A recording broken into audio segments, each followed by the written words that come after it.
and Happy New Year, our first episode of Mindful Makers in 2024.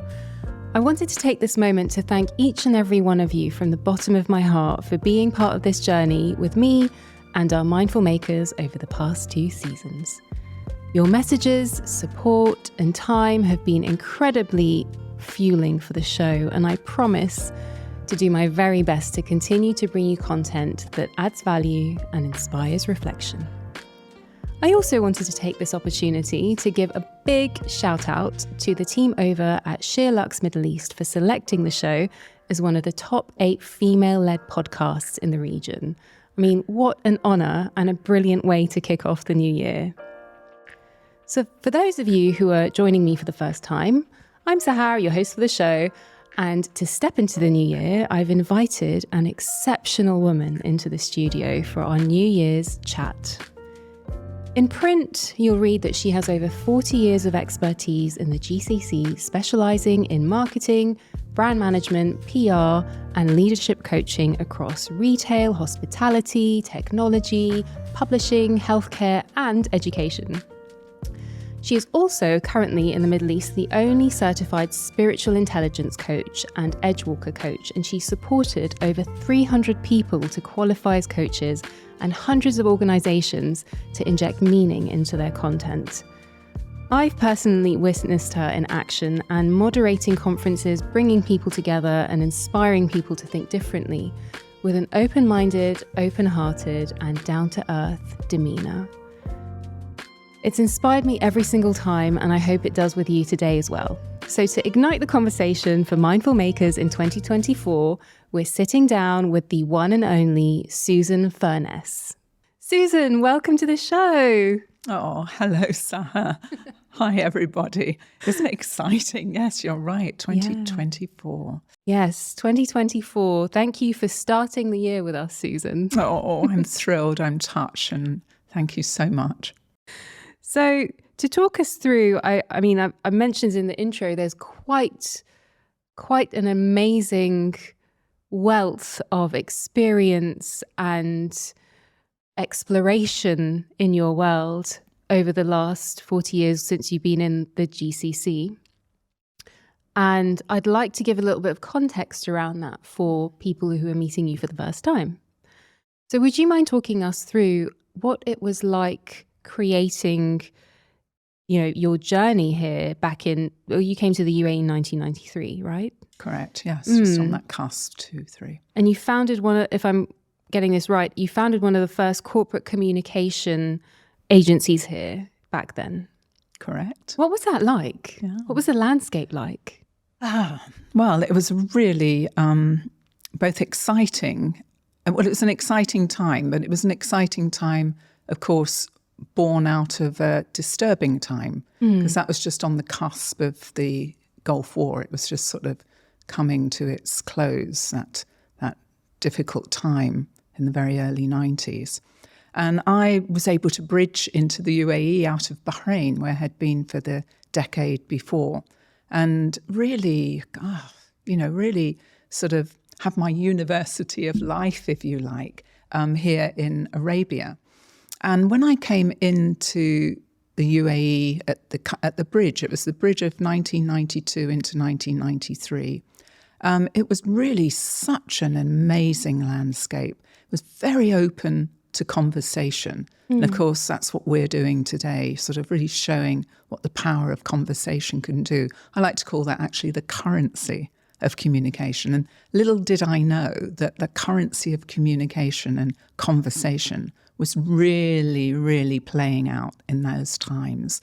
Meaning, our wonderful leaders and rulers today, that they were coming up the ranks like we all were, and welcomed us into their offices to explore and discuss, what was going on. And as you said, I was able to be one of the small handful of corporate communications and or PR firms that began to operate in the region.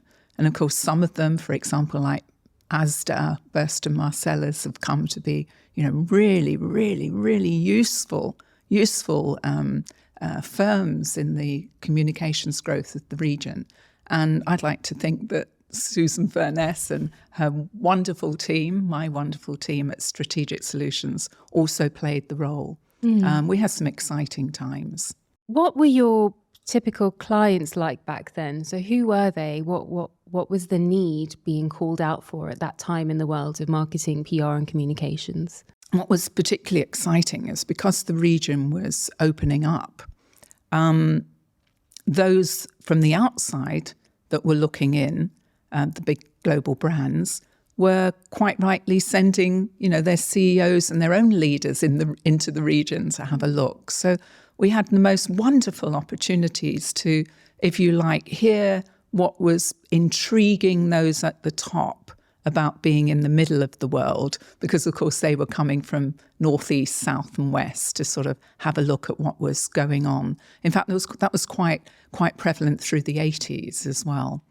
And then here in the region, we were all, getting terribly excited and had some real strategic thought on how we were going to support the governments of the region and the local brand growth of the region, as well as invite these international brands in.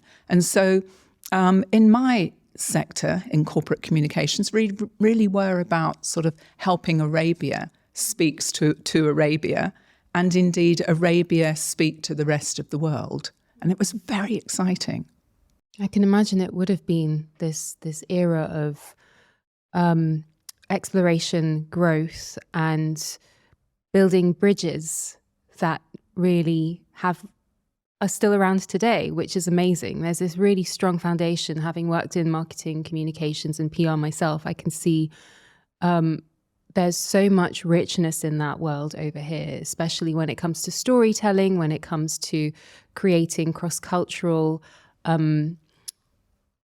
connections. And I believe that because of the work that was done throughout that period, we are able to do that here today.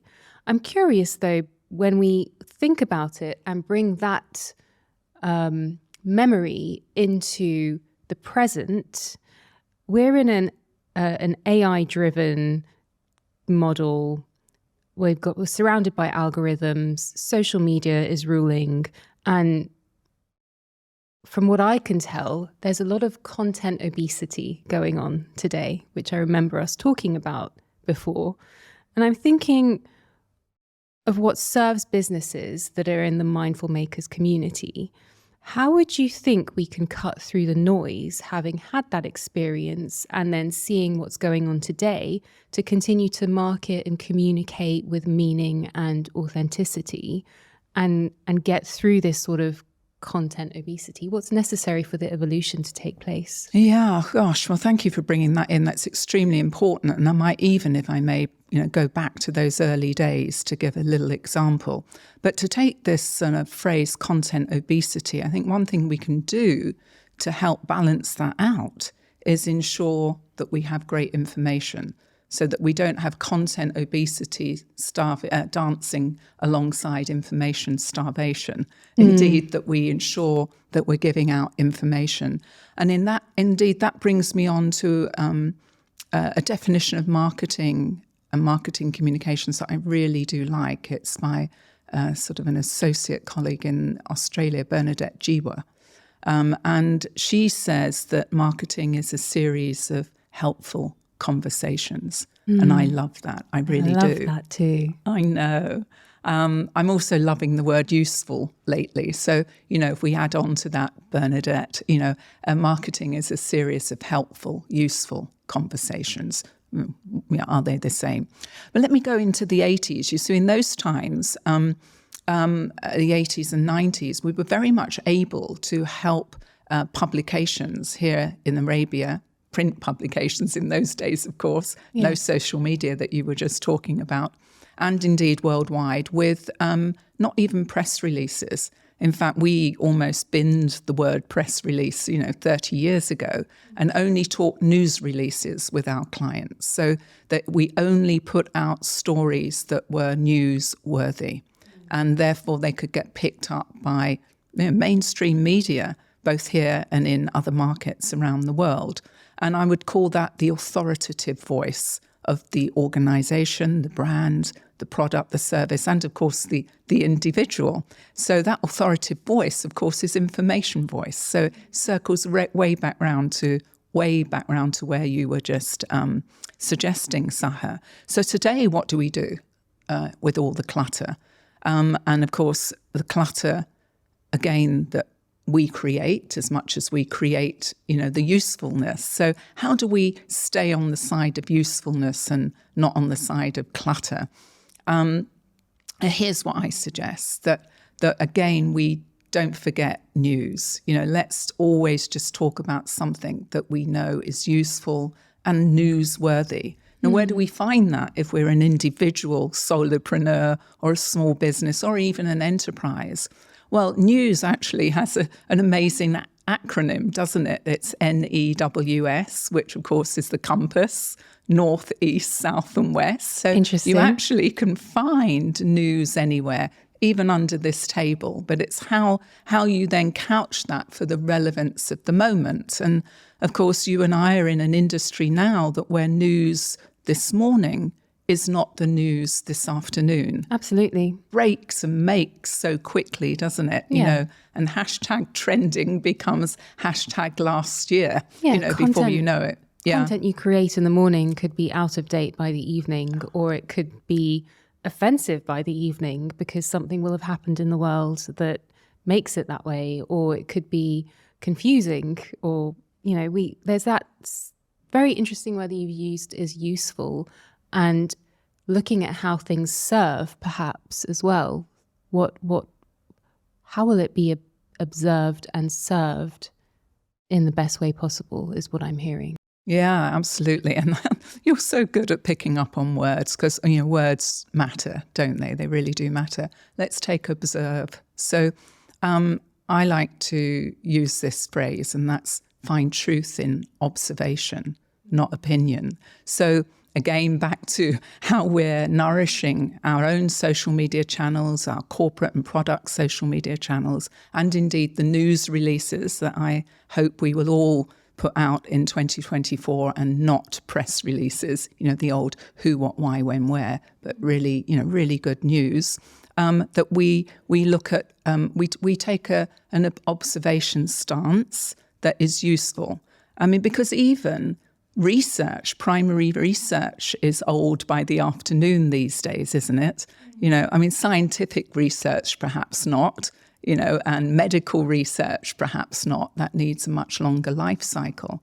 But if we look at marketing and market research, it's sort of, it's what I call BC before it's AC again. BC meaning, I took that acronym from the Curious Corona time, before Corona. Yeah. So it's almost like old news already. But having said that, I think to be a realist and to be a futurist, you also need to appreciate the past and be a bit of a pastist. So even in the old, there's nourishment to pluck out.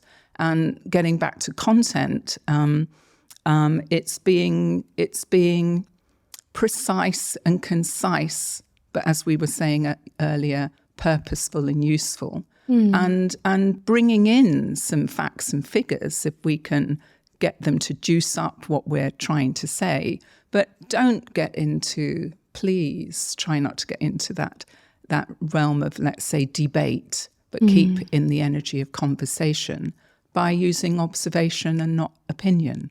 Because what is right? ? I love that.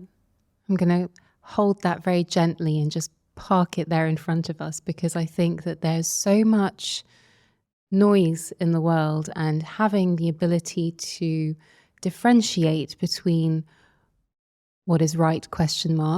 And looking at intention can really help us create those conversations instead of debates. And that creates more connection, and it creates what we're looking for when we essentially put messages out there, which is that dialogue with the world around us and that connection. So taking all of that, and I think using it in a way that serves best, having you in the Mindful Makers community now, I can see you've got a wonderful variety of tools in your metaphorical toolbox. And we're sat here at the beginning of the year looking at the year ahead. I thought it might be a nice way to serve and be useful to the community to start gently looking inside your metaphorical toolbox. So I'm going to start with the community that might be looking for inspiration or guidance on coaching and don't know where to start. Can you tell us a little bit more about what Edgewalkers is and how it plays out in the world? Thank you. Yeah, I mean, the toolkit is very, very important. And I also feel it's important that we carry a light toolkit, a luggage, not baggage. And so I'm often looking in mine and unpacking it and having the courage to leave some things behind and see what I'm carrying forward. It's not easy. And that metaphorical toolkit as well can be taken into our organisations, just so that we all have a good spring clean every now and then. Right. We can come back to that if you like. Let's now look at Edgewalkers. So Edgewalkers, what is an Edgewalker, first of all, which might then sort of answer a little bit as to what intrigued me in 2006, 2007. An Edgewalker, according to Dr. Judy Neal, who wrote the book Edgewalkers, is an individual or an organisation that takes risks, builds new bridges, and breaks new ground. And of course, you and I have mentioned bridges quite a lot already today, and that metaphorical bridge is, of course, what we're on at all times. You know, I know we're trying to go from here to there, but we actually only ever get from here to here, don't we? Because we're always here when we get there. But we're constantly on this bridge, you know, and it's a bridge less travelled, isn't it? So what really intrigued me about Edgewalkers is that Dr. Judy Neal had really looked at the intersection of the inner intelligences in the workplace and actually named it Spirit at Work. And that became very, very, very successful movement, if you like, into organisations across America and the world in the early 2000s. And she wrote the book, and she wrote the book after observing so many of us in the workplace, back to that observation, and was able to identify, in fact, how we responded at the leading edge of change. And of course, we're always at the leading edge of change, aren't we? We're constantly in a state of change. Indeed, absolutely. And that means we're constantly in the state of growth. Because if growth is change and change is growth, we're constantly in those two dance areas. And Judy could see this, and she noticed within inside organisations that there were indeed 5 archetypes. Now, it helps to have archetypes, doesn't it? You know, it's just, I know we all say, oh my goodness, another set of archetypes or profiles. But there are 5. I won't go through them now. But what I feel is most useful to us and what really drew me in, as per your question, is Judy also named 5 qualities of being and 5 skills. And those qualities of being are something that we all hold. For example, self-awareness, we hold that. Do we practice it? Integrity, you know, we hold the grittiness of integrity, but what do we do with it? How do we grit that up, really? How does it show out in our world? Courage and vision. And then also the last one, playfulness. Oh, I love that. I know. So easily forgotten. It is. And it's a lovely definition as well, I think. It's the ability to be really specific, but hold things lightly. Wow. Really, really wonderful. I can imagine that would serve incredibly well, especially when you're going through something quite challenging and it's very easy to get locked into the vision or integrity, or you can get stuck in this realm of self-awareness and not know how to move through it. So it sounds very much like these parts complement each other and hold each other as pillars in a very stable way, is what I'm hearing. Yeah, very beautiful way. It can offer stability, but of course that too will pass. Yeah. And we can, even when we're feeling at our most stable, we might then get wobbly and vulnerable. And of course, that's the wonderfulness of the lived experience of life, isn't it? But to sort of complement those qualities of being, Judy also came up with 5 skills of an Edgewalker. So while we can enhance and play and practice with our qualities of being, for example, self-awareness, I think most of us can just sit for a minute and think, okay, what do I do about what I know about myself? ? Let's just hold that now, and we could do something with that later. But let's go into the skills, which sometimes we need a little bit of help on as well, a little bit of help to really hone in on. And the first one is knowing the future or sensing the future. Which wow, we're that's a big one. Yeah, isn't it? Goody. Really, and particularly because we were just, I was mooting about research earlier. How does research help us know the future? Or do we need something like intuition to help us sense the future? And indeed, why not a mixture of both, a cocktail? And how do we create that cocktail? Which then takes us into risk-taking that I just mooted before, but I like that to come second. Because then, how do we take the risk out of risk-taking? Because indeed, even coming on here today with you is even I, who's been a communicator all these years, the butterflies come to play, don't they? Yeah. And you know that you're sort of, you're putting yourself out there. It's a little bit of risk. So every bit of growth and every bit of change is risky. But how do you mitigate that risk? And so then Judy also gives us another 3 skills: manifesting, focusing, and the one that I know you will love too, and that's connecting.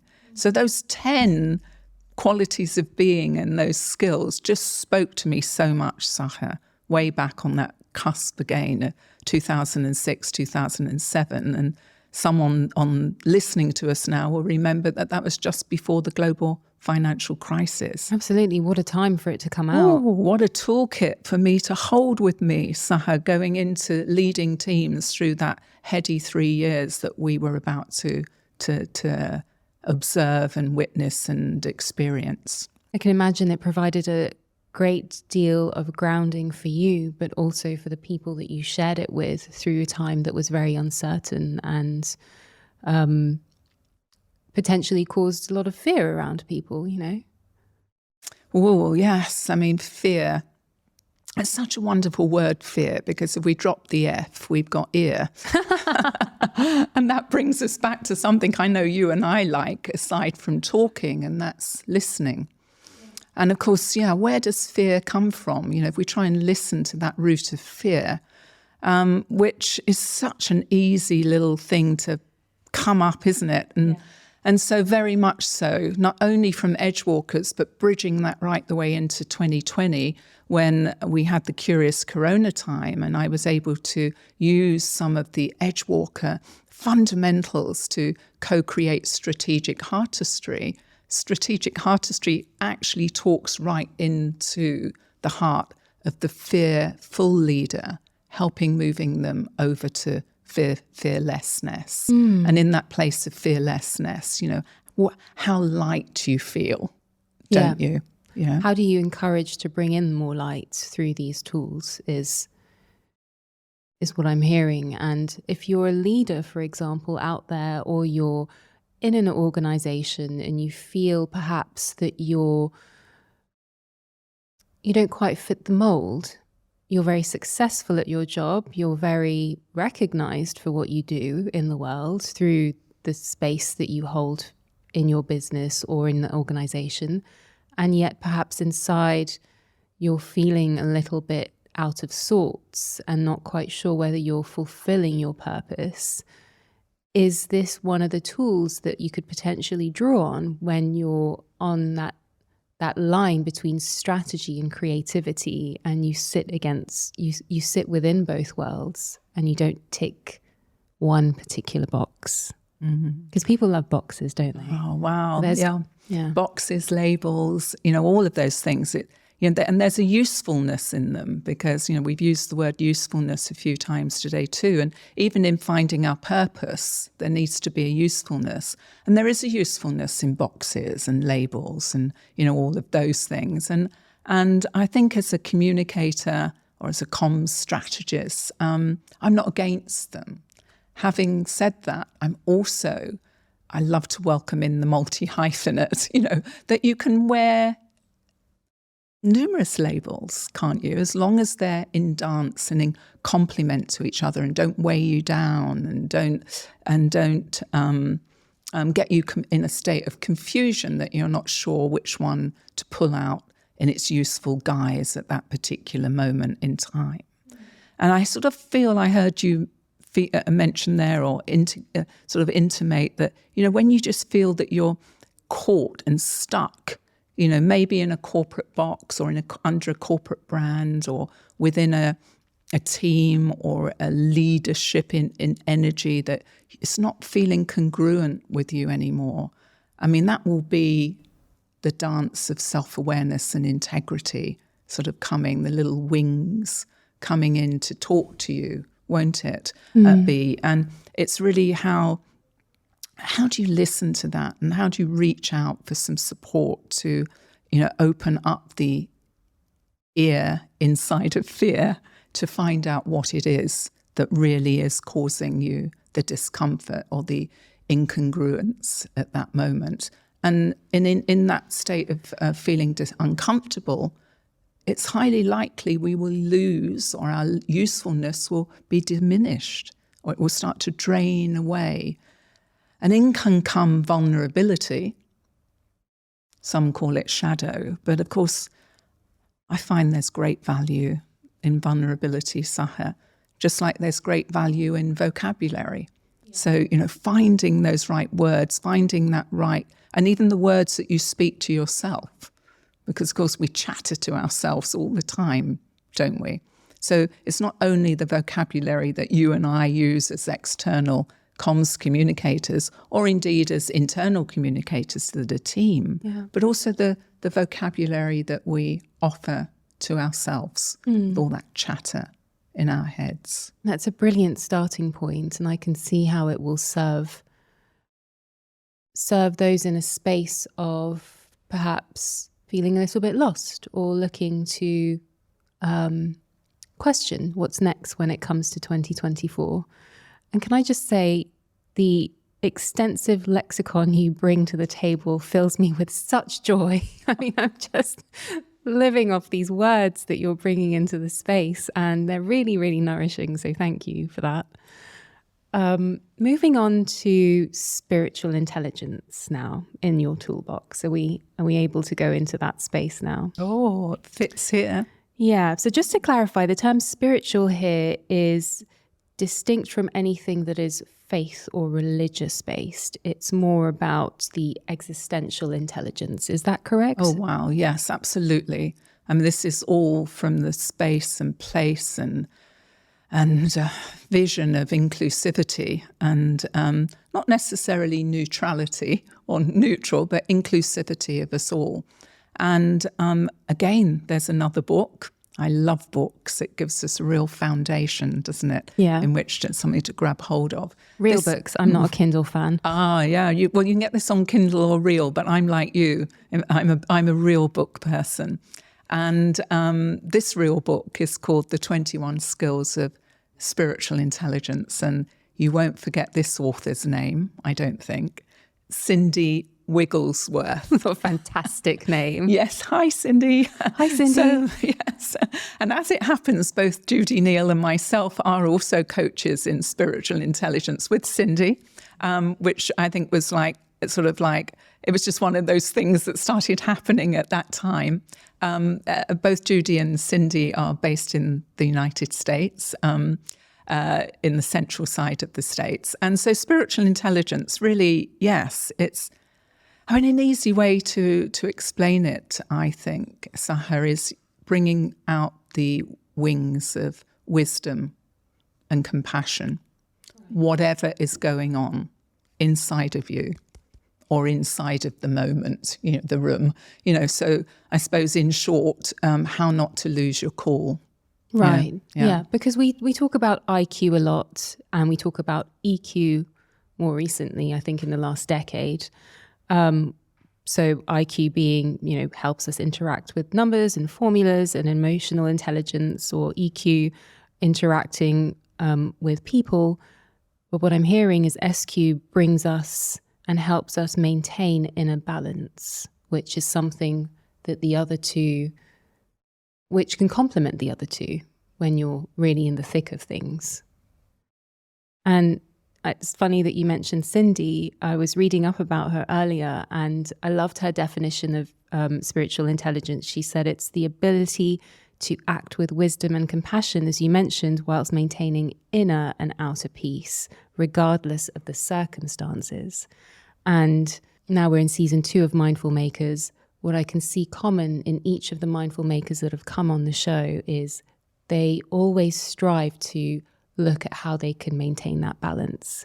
And we talk about it a lot because life throws things at you and you never know what's coming your way. So now as we prepare for our own journey into this new year, I think approaching life with this idea of how can we ground ourselves, how can we maintain that inner and outer peace, nourish ourselves, but nourish our community with kindness and compassion is such a relevant topic.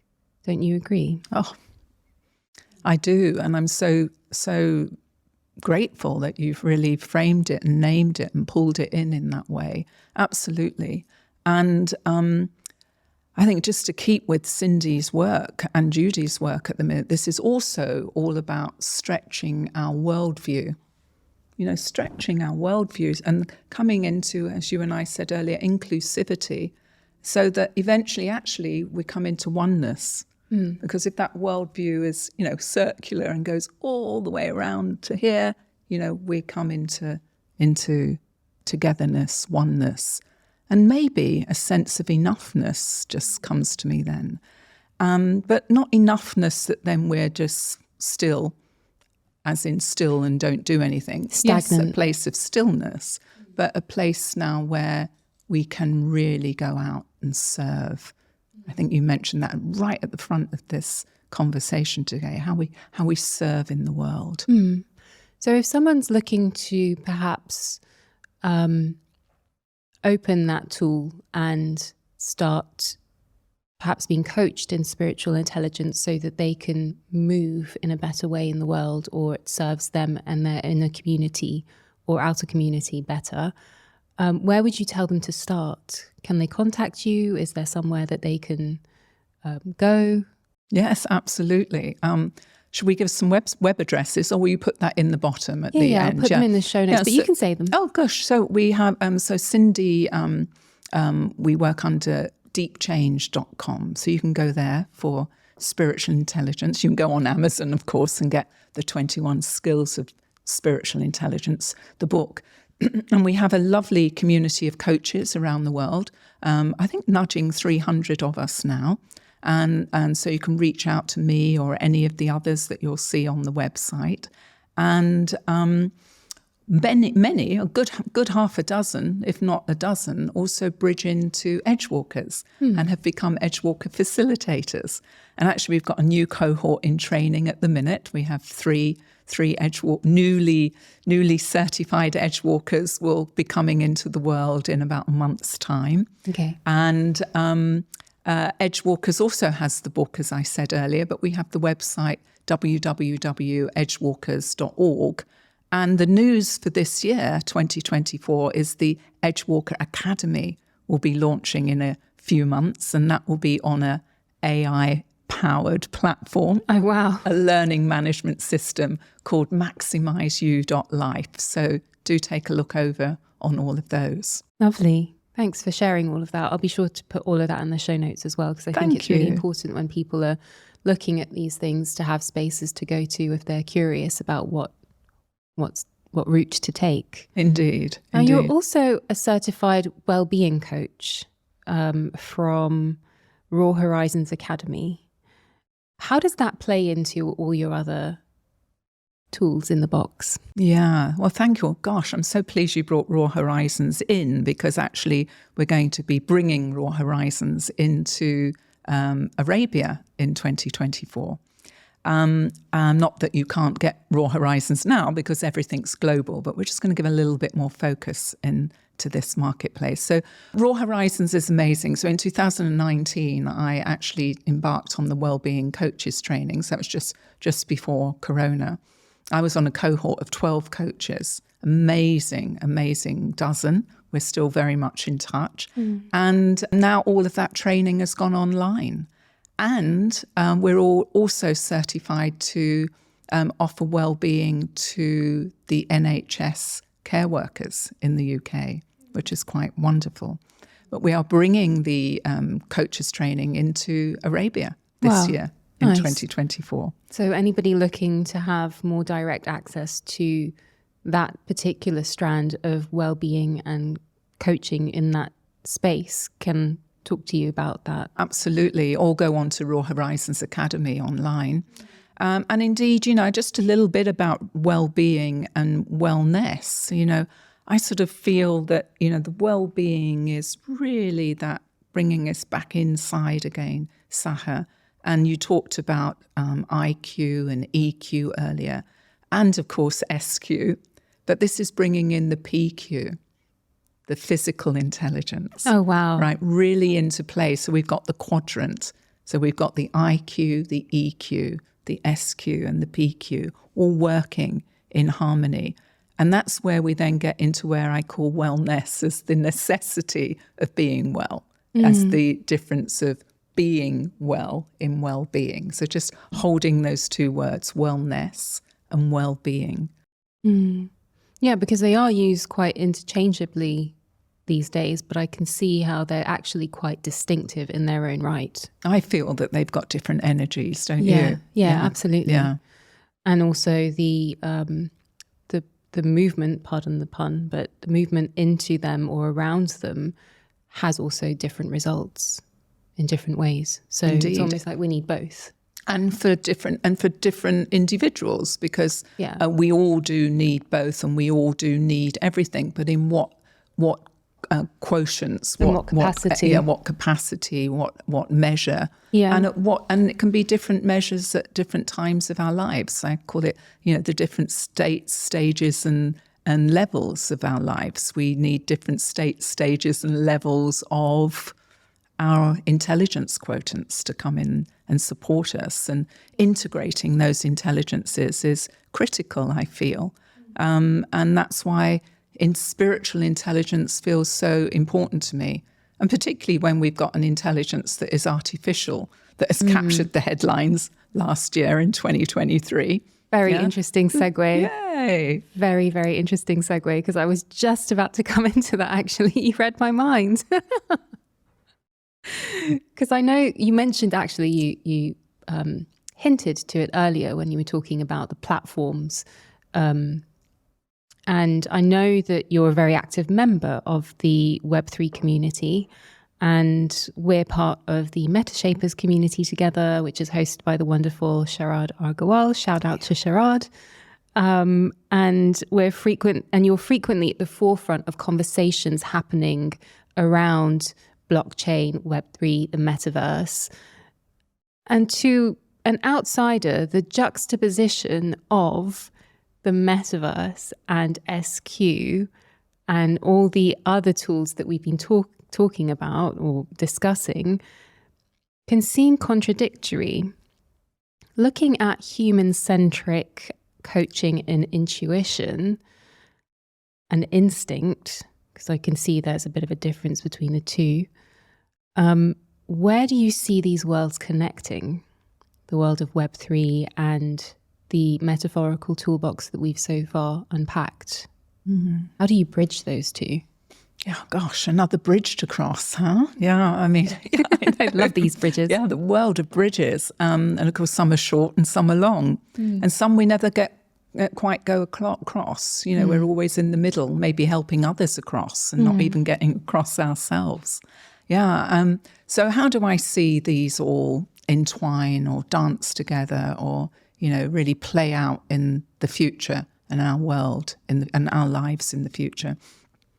Well, first of all, let's take Web 3 and let's honour Web 2, where we are now, the two-dimensional world of the internet, and the internet where we are users and we're more, we're just reading and writing and connecting online. In Web 3, we will have this opportunity to really participate to what's happening online. So in comes an opportunity for creating a world that is now truly inclusive, because that inclusiveness is an extremely important part of Web 3, because ownership, individual ownership, is an extremely important part of Web 3. And the hard work of the blockchain pundits these last decade and a half, trying to get the blockchain really into robust and usable state for us all, even though many of us were probably going, what is going on? What is blockchain? What is crypto? What is this? What's the other? Well, here they are. We welcome them in as fundamental tools in the toolkit of the framework of Web 3, which allows us into a 3D immersive state that has been called the metaverse, because we all love words and we've said words matter. And so we've been calling this metaverse. But of course, there will be multiverses in this immersive economy. And it's very important, some of us feel, I know you do too, I think, Saha, and correct me if I'm wrong, that we're able to turn up as the individual and show up as we are. Could be our digital form, our avatar form, but don't forget, it's always us. But we don't have to keep changing identity as we pop in and out of different metaverses or immersive spaces, that there's an interoperability within this immersive space. So how does that interoperability really play out so that the compliances work, we feel safe? In fact, do we want the word compliance in Web 3? But conscious compliance, a bit like, we've all been working for conscious capitalism. So some conscious compliance, so that one of our colleagues, Jamie Brett, calls digital economic justice. That really speaks to me. It speaks right into the leaderful side of me. It speaks into the community side of me. And I'm really, really, really filled up about the sensing the power of communityship within Web 3. And we already know from some use cases that there's no good spending millions to launch something in the immersive economy if you don't have a community first. And so community first is critical.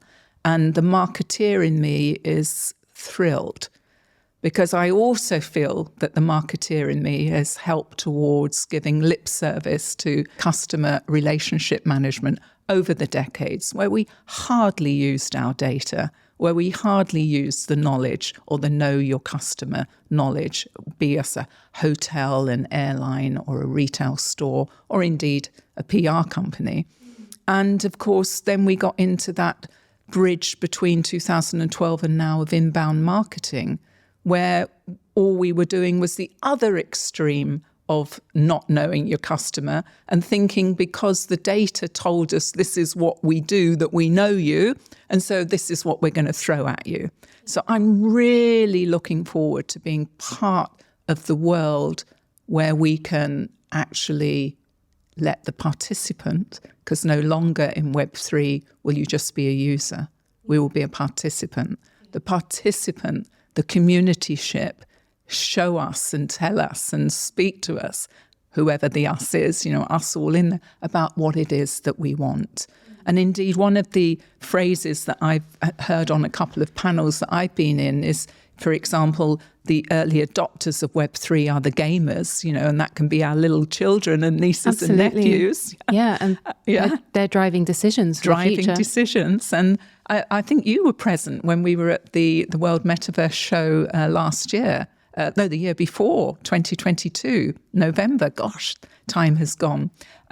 Where we asked the question, is gaming revolutionizing Web3 or is Web3 revolutionizing gaming? And I think, a shout out to the younger gens who are, helping create comfort in the immersive space. And also a shout out to more the wisdom and elder gen, because the industrial metaverse, in fact, is what drives the room we're sitting in today, or the aircraft we fly in, or the cars we drive, where the prototypes, the digital twins, have been used by the industrial metaverse sector for a decade and a half, 2 decades. And it's the elders generally, when I go to those webinars, that are in the room. And when I say the elders, that includes me, the over 60s who of course, in their early careers as 30, 40 and 50-year-olds were driving the usefulness of the industrial metaverse and digital twins. So I feel very much, if we ensure, Sacha, that all intelligences that we bring to the table are the right intelligences for the usefulness, and how do we know if that is? By really looking clearly at the intention and the impact that we want to create. And I'm using positive, silent before each of those, the positive intention and the positive impact. It's very clear now how the Web3 journey ties in with the coaching and growth journey that you've been on so far, because I can see massive opportunity to engage in those conversations and inspire generations to do better instead of repeating mistakes that we will have made with Web 2, and applying that instinct, intuition, intelligence from a human-centric perspective can bring about those results, rather than shying away from it and just saying, well, this is tech and it's very separate. That's a very important bridge to be creating. And I'm so thrilled that you're part of that community, because it's a conversation that needs to be had again and again and again whilst we're in this phase of development.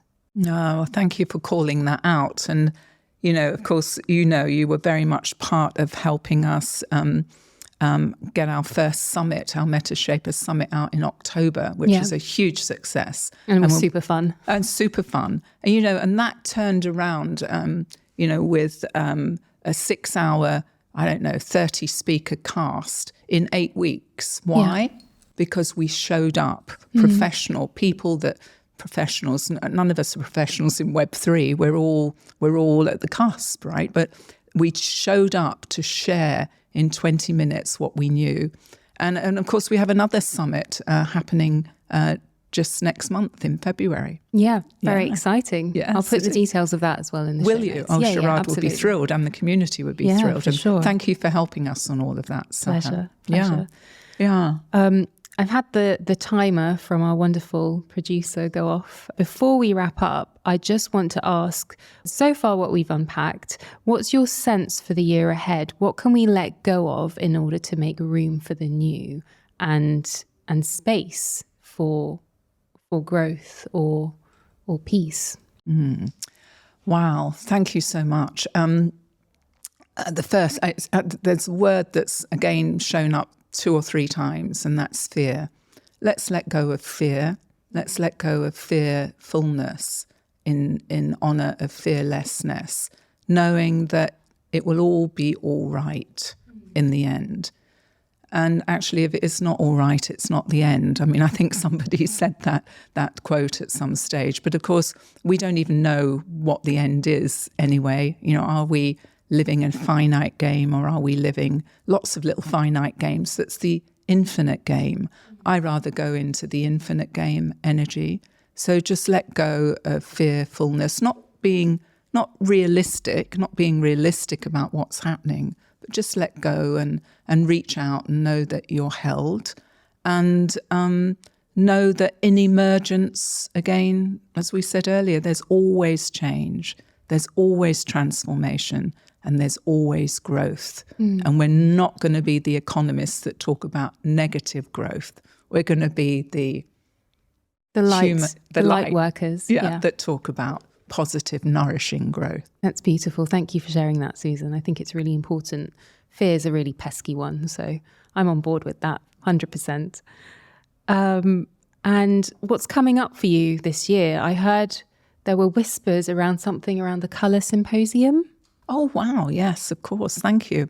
In the curious Corona time, I migrated from wonderful Dubai to glorious Ras Al Khaimah. And again, in honour of emergence, something we've talked a lot about emerging and sensing the future today, Ras Al Khaimah is an emerging emirate.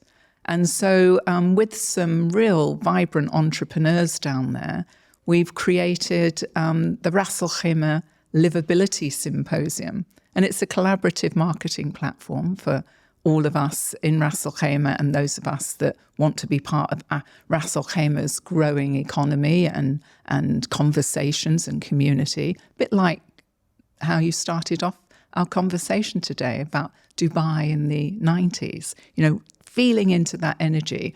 And so we've created this symposium that's a gathering of not experts, but people that can hone in on a topic. And we've chosen the topic colour for our first symposium. Beautiful. So we're in a rack talks colour mode. And our first public circle of that happened a few days ago, just on the end of last year. And in this year, later this month, we will be on the 17th and 18th of January. We will be at the University of Ras Al Khaimah for 2 days in the Middle East Startup Awards gathering. And we will be there talking colour. And we'll be talking about colour, almost like if we bring in purpose again, the purposefulness of colour and the colour in economics and business.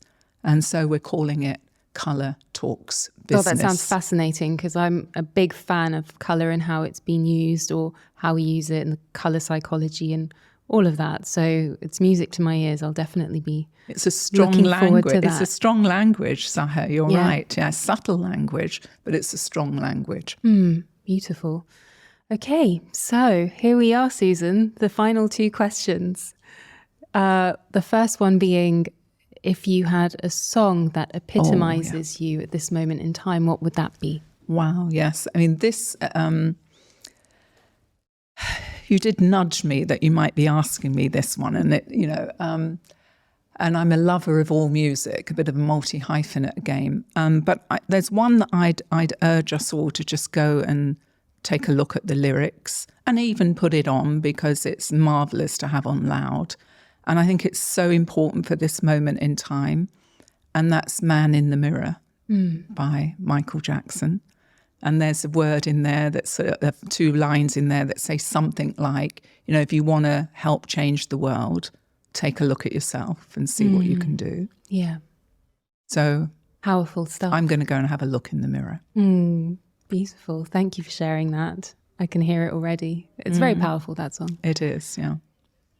And if you had one item that you could take to the moon with you, what would it be and why? Oh, so I wanted to just unpick this a bit. So am I an astronaut? Am I in a spaceship? I've got all my other kit around me. You have everything that you need to survive looked after. You've got your oxygen, you've got your spacesuit. Oh, okay. And all my little capsules to eat and all of those bits. Yeah. Okay, so then in that case, I'm going to take my mandala, my beads, and my drawings, my mudra and my mandala. So the mudra is the prayer beads and the mandala is the shape, my shape. The 2 symbols that really hold me into center. And I don't even need to take them literally. I can take them in recall, in memory, and just be with me on those still moments as I look out to all that the universe and Mother Nature has to offer us from that vantage point so high in the sky. It's a beautiful journey, and it's going to be a very peaceful one for you, it sounds like. Oh, wonderful. Susan, thank you so much for igniting the year with me and the Mindful Makers community. It's given me plenty food for thought, which I'm incredibly grateful for. And I'm excited. I'm excited about what's to come and exploring the different modalities of self-awareness, of playfulness, which music to my ears, and everything else that we discussed. It's also very comforting, I think, to know that there's something out there for everyone. So whether you're into a certain thing versus the other, there will be a community for you. And if you're not sure about where to start on this journey, a little bit of research, a little bit of curiosity can help you find the space that you need to nourish and grow, which it's very important, I think, especially when you're out at the beginning of looking into that journey. It's critical, Saha, and I do really feel that 2024 will be the cusp of communityship. And community is groups of communities, and it's finding common purpose for common good. And, if you break down that word community, it actually could be common unity. So you're just finding that thing that really drives you all together. And and I think all these little communities all coming together to really lead in communityship. Fantastic. Thank you. Thank you. And to you wonderful, kind-hearted viewers out there, thank you for joining us today. If you'd like more information about Susan or the various topics discussed, you'll find it all in the show notes. The Colour Symposium's taking place very soon, so be sure to check it out if you're around Ras Al Khaimah. And if you fancy taking this conversation further, join me on Instagram at sorsha.edits and subscribe to the show, as it really helps to nourish the community. Until next time, stay mindful, look after yourself, and I'll catch you on the flip side.